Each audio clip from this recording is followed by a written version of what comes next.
Okay, welcome to the chain rule. This will be one of our last rules of differentiation here, and then we just start applying all of these rules and building on everything. So the chain rule, it's kind of like the board game, The Mousetrap, um, because one thing affects another thing, affects another thing, affects another thing. All right, if we're talking about functions here and a function of this mousetrap, we start with dp, dA. So the point at wherever the blah blah blah, we're just looking for how does this, all of these things, how do these affect everything else? And they all kind of give a reaction here. And so that's like functions. If we look at some of these, we're able to do these kind of derivatives, okay? Y equals x squared minus 1. We know that y prime would be 2x. Okay, we can do that. We know that the derivative of sine of x is cosine of x. Okay, the derivative of this would be 3. Okay, and the last one would be y prime equals, oops, 1 minus secant squared of x, because you've memorized all of these things by now, right? Well, now we could do a function like this.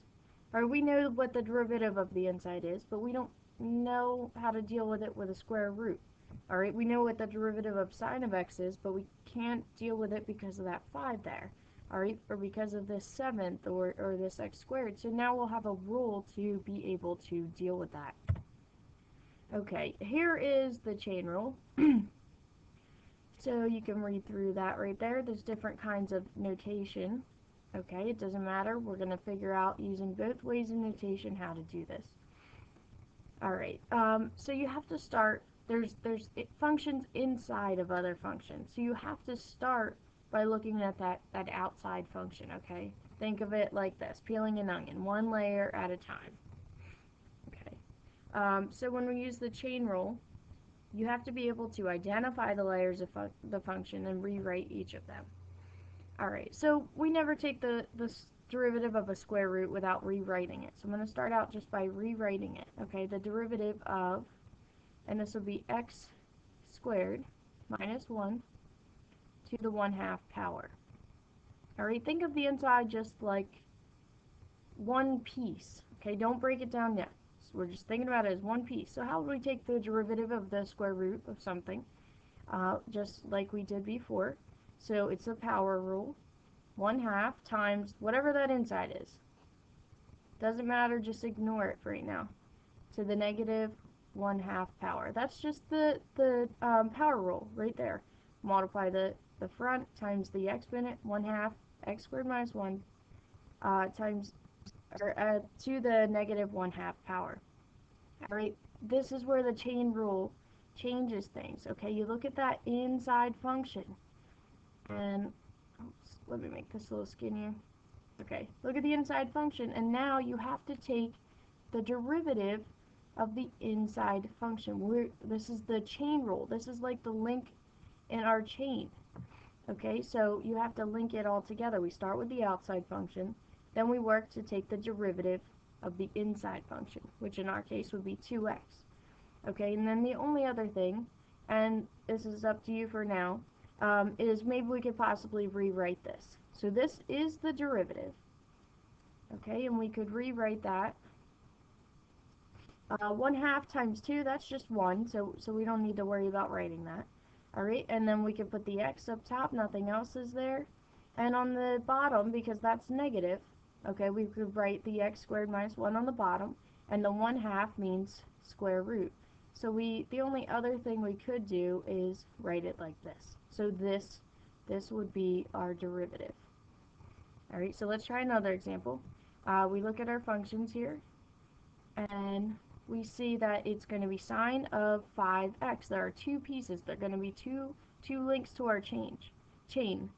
So we start out with the outside function, the sine of 5x. What's the derivative of sine? Well, that would be cosine.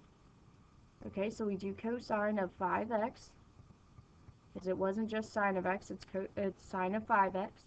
And now we have to use the chain rule and take the derivative of the inside part. And the derivative of that, I'm just going to write it in parentheses, would be 5. So the only other thing that we could do is rewrite it so that it's 5 times the cosine of 5x. Alright, so we'll try a different one here. I don't know why this keeps changing. Okay, so derivative of the outside function, use the power rule. We get 7 times the inside part, and minus 1 from the power. Alright, that's our basic derivative, the power rule. Now we have to multiply it by the derivative of our inside. Well, the derivative of the inside would just be 3. So we could simply rewrite that as 21 times, okay, 3x minus 2, okay, to the 6th power. So it's not too bad. You just have to peel away from the outside to the inside. Alright, let's try a couple more here. Some of these are going to get a little bit longer, but for right now, it's fine. Alright, so we have two things being subtracted, so we're just going to do it the same as we always would. The derivative of x is just 1, so that part's done. Now we're focusing on this negative tangent x squared. Alright, so I'm going to stick the Alright, let's stick the negative right there, and the derivative of tangent x squared. Alright, so we have the derivative of tangent would be secant squared, but in this case we were not going to write secant of x squared, we're going to write secant of x squared, x squared, and it's secant squared. Okay, derivative of tangent is secant squared. Alright, but because of the chain rule, we're not done here. There's an inside function. We have that x squared. So now we have to multiply that by the derivative of x squared, which would be 2x to the first. Alright, and again, we can rewrite that if we feel like it. 1 minus 2x times secant squared of x squared. Alright, here's another one. We could just do the quotient rule, right? Let's just remind ourselves of that. This will be by the quotient rule. Let me draw a line so we can do it separately. Alright, the quotient rule, low d high, so we have low, or ho d high. Ho d high, the derivative of 1 is just 0, minus high d ho, okay, 1 times, derivative would just be 1, over ho ho, x plus 1 quantity squared. Alright, well 0 times anything, that's just 0. 1 times 1 is 1, so we get negative 1 over x plus 1 quantity squared. Alright, so we found the derivative. So let's try now to do it using the chain rule. Alright, so I'm going to rewrite this. Rewriting is always an important step.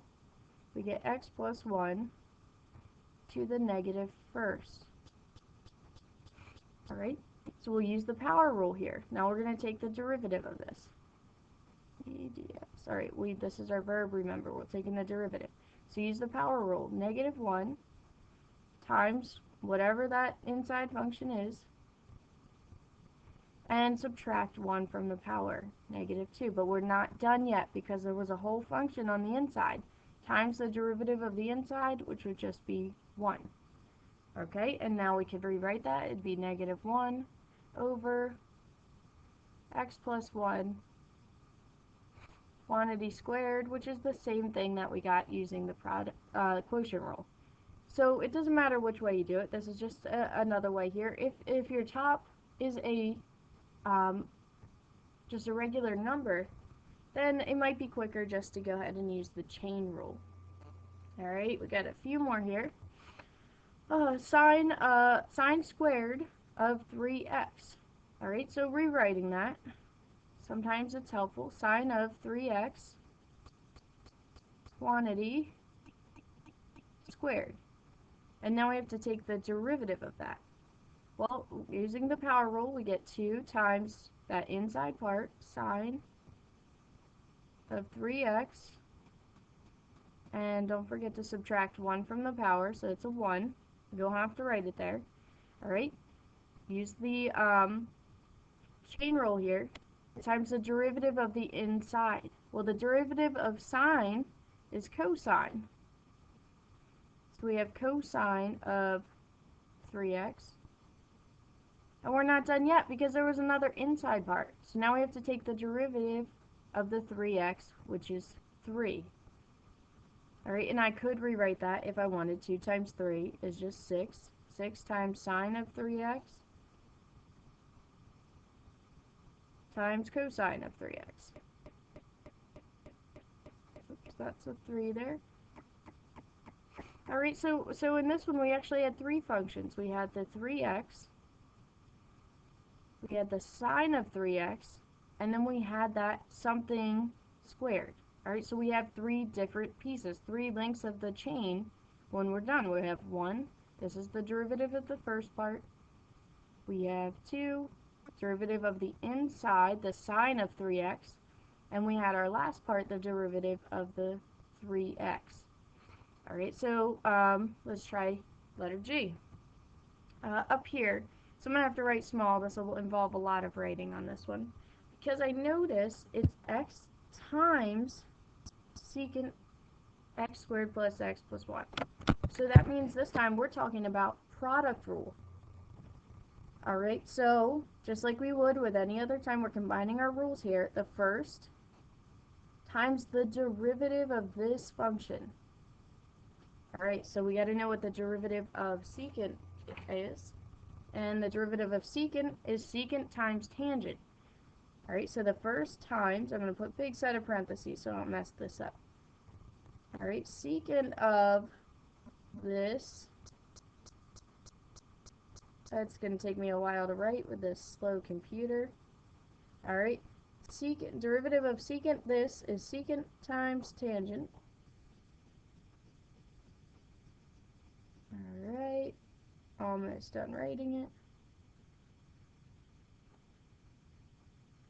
Okay, and then we're not done because we have to use the chain rule. There was another function inside of there. So we have the derivative of secant, which was secant tangent, and now we have to multiply by the derivative of the inside. The derivative of this part right here would be 2x plus 1. Plus 1. Alright. And then I could close that up. I'm done, right? Of course not, because we're not even done the product rule here. So it's the first times the derivative of the second. Alright, plus, I'm just going to write it down here so I have more room later, plus the second, in this case is this function,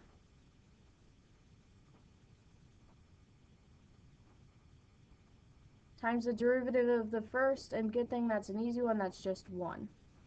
Alright, and again, you could rewrite this, you could factor out a secant of this, or you could just leave it, and for now we're just going to leave it. Alright, I'm thinking with H, I'm going to need a little bit more room, because there's a lot of combinations of functions there. So I'm going to just rewrite it on the bottom. I'm going to make sure my pen's nice and skinny so I won't take up a lot of space. Alright, so take a look. We have one function. We have the tangent function. And then we have 4 minus this. That's the function on the inside. Okay, and then we have something cubed here. And inside that we have the 5m. So by the end of this, we're going to have a lot of pieces to our chain. Alright, so let's start. I'm going to label this H so we don't forget what function we're looking at here. Start with rewriting it, because it's kind of hard to see this way, right? So we have tangent of 4 minus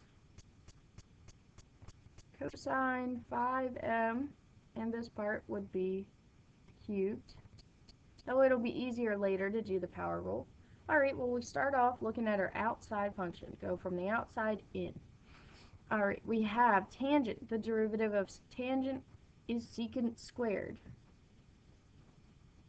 Alright, so we have to start out with secant squared of this part. And I'll just write it like we saw in the beginning of the problem. But then, using the chain rule, now we have to take the derivative of this inside part. Alright, so times derivative of 4, that's just 0. Okay, minus, alright, now we gotta take the derivative of this right here. Well, use the power rule.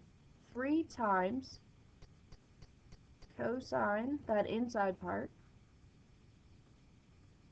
and subtract 1 from the power. We just use the power rule on this.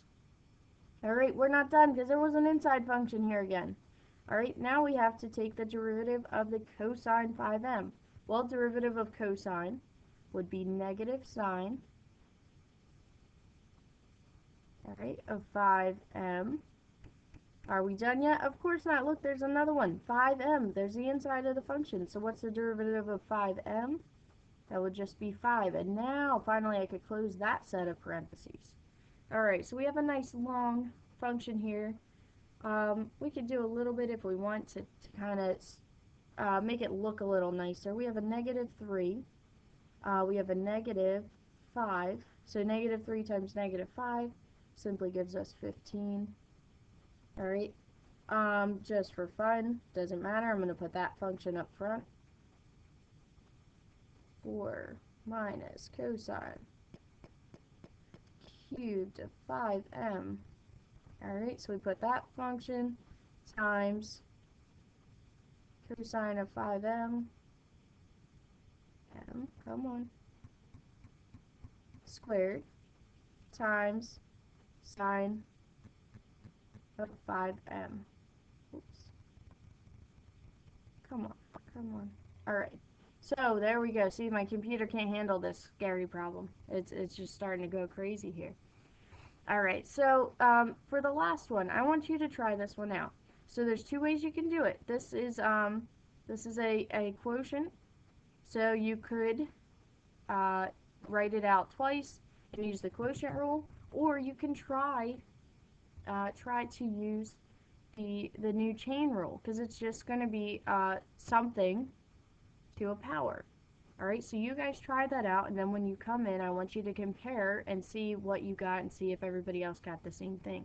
And as always, guys, if you have questions, write them down, and then we can come and talk about it when we're in class. Have a great day.